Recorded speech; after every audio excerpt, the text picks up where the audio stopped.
Hi friends, ఎప్పుడు ఫోటోలో చూసి ఇది నిజంగానే మన ఇండియాలోనే ఉందా అని డౌట్ కొట్టిన ఆ గ్రాండ్ కెనియన్ ఆఫ్ ఇండియా అదే మన గండికోటకి బయలుదేరిపోయాం. ఫ్రెండ్స్తో ట్రిప్ అంటే తెలిసిందే కదా, సగం టైం ఎవడెక్కడున్నాడో అని వెతుక్కునేకే సరిపోతుంది. చివరికి మొత్తానికి అందరం బండి ఎక్కేసాం.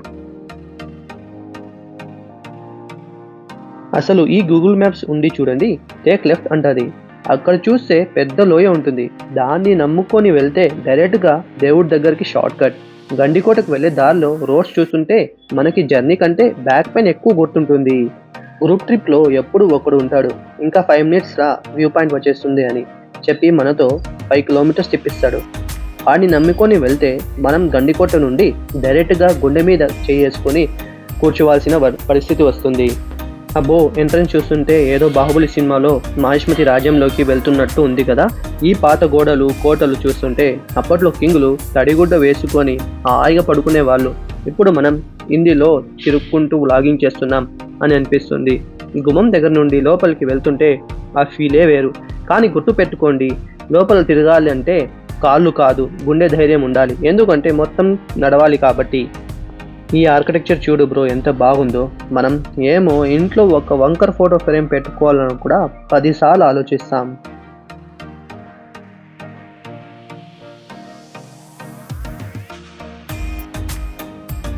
ఇదిగో ఇదే జైలు అంట. అప్పట్లో తప్పు చేస్తే ఇక్కడ వేసేవాళ్ళు. ఇప్పుడు మనం ఇక్కడ సెల్ఫీస్ తీసుకుంటున్నాం. కాలం ఎంత ఫాస్ట్గా మారిపోయింది బాబాయ్. ఇది మన మాధవ టెంపుల్. దీన్ని చూడగానే మీకు హంపి గుర్తుకొస్తుంది కదా. కరెక్టే, ఇది విజయనగరం ఆర్కిటెక్చర్ స్టైల్లో ఉంటుంది. ఆ పిల్లర్స్ మీద ఉన్న కార్వింగ్స్ చూడండి, ఇంత డీటెయిల్డ్గా చెక్కారు. అప్పట్లో డిజిటల్ కెమెరాస్ లేవు, కానీ వీళ్ళ టాలెంట్ మాత్రం 4K రెజల్యూషన్లో ఉండేది. ఈ టెంపుల్ గోపురం చూస్తుంటే తెలుస్తుంది అప్పట్లో ఎంత గ్రాండ్గా ఉండేదో. ఇప్పుడు కొంచెం పడిపోయే స్థితిలో ఉంది. ఆ రాయల్ ఫీల్ మాత్రం తగ్గనే లేదు. ఇక్కడ ఫొటోస్ మాత్రం సూపర్గా వస్తాయి, కానీ ఆ రాళ్ళ మీద కూర్చున్నప్పుడు కొంచెం జాగ్రత్త బాబాయ్. ఈ గుడిలో ఉన్న పిల్లర్స్ మీద దశావతారాలు, అప్పటి నాట్యం చేస్తున్న బ్రాహ్మణిస్ట్ స్కల్ప్చర్స్ ఉంటాయి. మనం ఇప్పుడు ఫిల్టర్స్ వేసి ఫోటోలు తీస్తున్నాం, కానీ అప్పట్లో రాయి మీదే అందాన్ని బంధించేవారు. కానీ ఒకటి గుర్తు పెట్టుకోవడాన్ని, ఈ గుడిలో ఇప్పుడు విగ్రహం లేదు, కానీ ఆ కళ మాత్రం అలానే ఉంది. ఇదిగో బాబాయ్, ఇదే జుమ్మా మసీద్. దీన్ని చూడగానే మన హైదరాబాద్లో చార్మినార్ గుర్తుకొస్తుంది కదా. ఆ 2 పెద్ద మినార్ల వల్లే దీనికి ఆ లుక్ వచ్చింది. సింపుల్గా చెప్పాలంటే ఇది గండికోటలో ఉన్న మినీ చార్మినార్ అన్నమాట. ఈ మసీద్ని చూస్తే మన ఇండియాలో ఉన్న డిఫరెంట్ కల్చర్స్ ఎలా మిక్స్ అయ్యాయో అర్థమవుతుంది. ఇక్కడ ఉన్న ఆర్చులు, ఆ కేర్వింగ్స్ చాలా యూనిక్గా ఉంటాయి. గుడి పక్కనే మస్జిద్. ఇది మన సెక్యులర్ ఇండియన్ బ్యూటీ అంటే. ఫ్రెండ్స్ అందరూ హైకింగ్ పోదాం, ట్రెక్కింగ్ పోదాం అని బిల్డప్ ఇస్తారు. తీరా ఒక 2 మెట్లు ఎక్కగానే రే ఎవరైనా సోడా తీసుకుని రండ్రా బాబు అని కూర్చుంటారు. మనకి స్టామినా కంటే బిల్డపే ఎక్కువ మాస్టారు.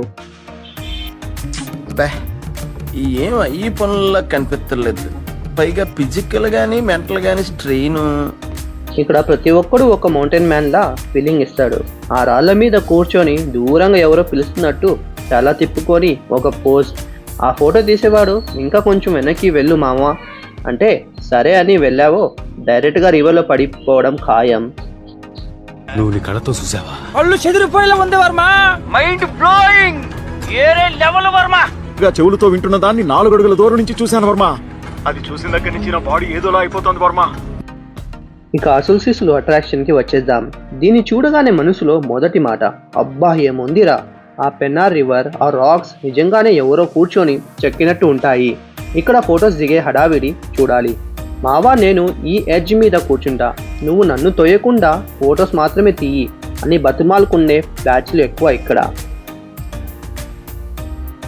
హిస్టరీ గురించి నాకు పెద్దగా తెలియదు, కానీ ఆ రాళ్ళ మీద రమేష్ లవ్ సుప్రియ అని రాసేవాళ్ళు ఉన్నారు చూడు, వాళ్ళకి దండం పెట్టాలి. వ్యూ సూపర్గా ఉంది కదా అని 4Kలో వీడియోలు తీస్తే ఫోన్ బ్యాటరీ 10%కి వచ్చేస్తుంది.